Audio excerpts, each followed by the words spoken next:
The air is soft and warm.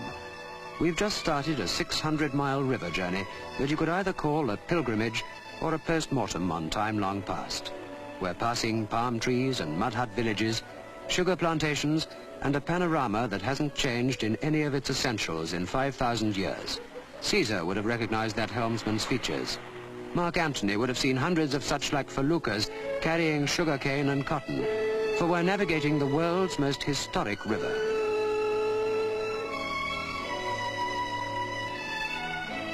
The Nile, with its rich silt and yearly flooding, carved the start of Western culture out of the desert, and the ancient kings who grew rich on the gifts of the Nile, in turn, carved massive memorials out of its rose-tinted stone.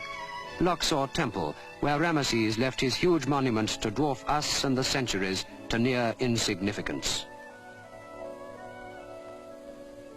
This was Thebes, imperial city of the pharaohs for 1,000 years. In such great temples, the sun god, Amun-Ra, was worshipped for longer than the whole of our Christian epoch. In fact, you'll find on this journey up the Nile, the sun still has its dedicated devotees. For centuries, tomb robbers scoured the Nile Valley, rifling the sepulchres, and in the Middle Ages, even grinding mummies to a powder that was sold as medicine. And waves of religious fanatics systematically defaced whatever ancient monuments they came across to blot out the idolatry of these pre-Christian beliefs. The wonder is that anything so unspoilt as this temple at Edfu could escape their destructive zeal.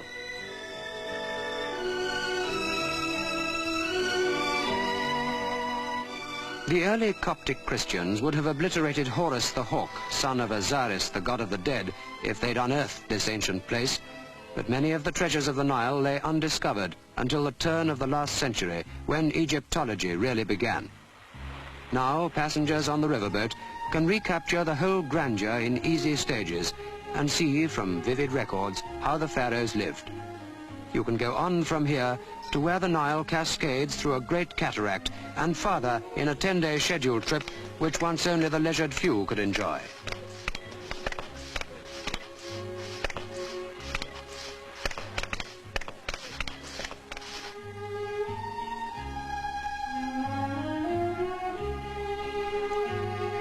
This is the winter scene on the great, wide, winding waterway after the June floods have run riot and the dam sluice gates have been shut to regulate the flow. There's a scurrying aboard, for this is the season when the steamer can edge in and disembark visitors on the clay bank here at Kamombo, so they can see one of the last temples of the Upper Nile that isn't threatened with flooding when the big new dam is built just upriver at Aswan.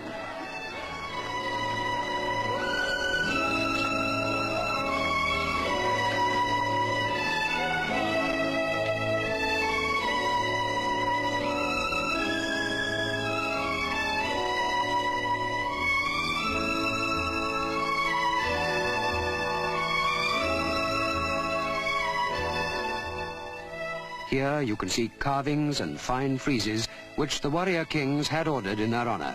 In some places they're colored white from lime, blue from azurite, and red from the iron in the surrounding rocks.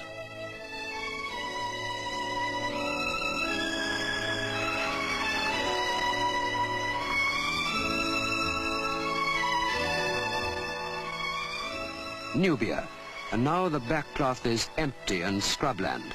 Here's the dry land that will be buried deep underwater, along with a score of temples ages older than Methuselah.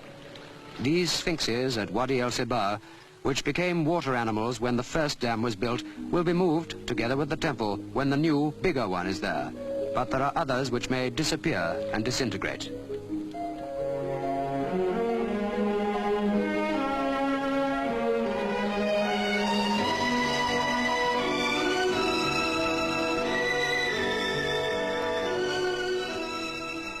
It matters perhaps little that such trim villages will crumble deep below the waterline of the world's biggest man-made lake.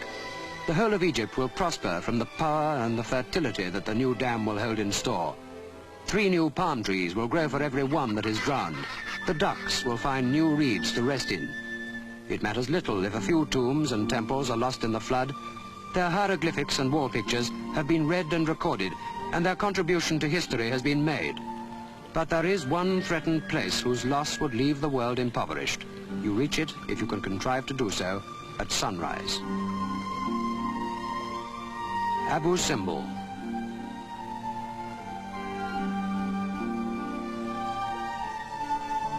The rock temple, built, again by the pharaoh Ramesses, was carved out of the sandstone face of the cliffs.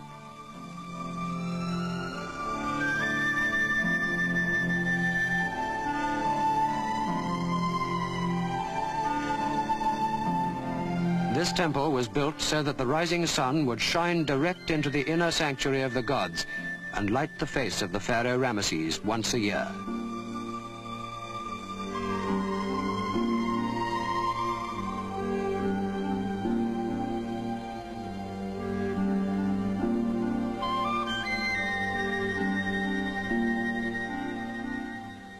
By the side of the towering pharaoh, even his favorite queen was of small significance, not reaching much more stature than the hordes of Asiatic prisoners depicted under his mighty feet. The two Nile gods bind the symbolic plants of Upper and Lower Egypt, united by this proud warrior, the achievement which prompted Ramesses to carve the facade of this temple out of a 250-foot hillside, with those seated figures of him more than 12 times larger than life. Saving it calls for a project greater still. One costly plan is to cut it loose from the cliff and inch it onto a series of concrete slabs, together with Queen Nefertari's own boudoir temple alongside.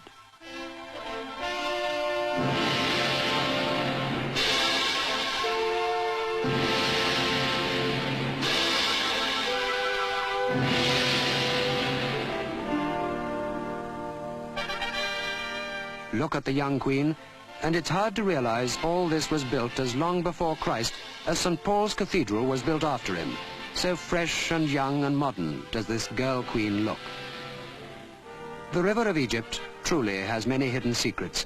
So look now with wonderment at Abu Simbel, lest any hope of saving it is abandoned, and in a few years these treasures too are hidden irrevocably by the waters of the Nile.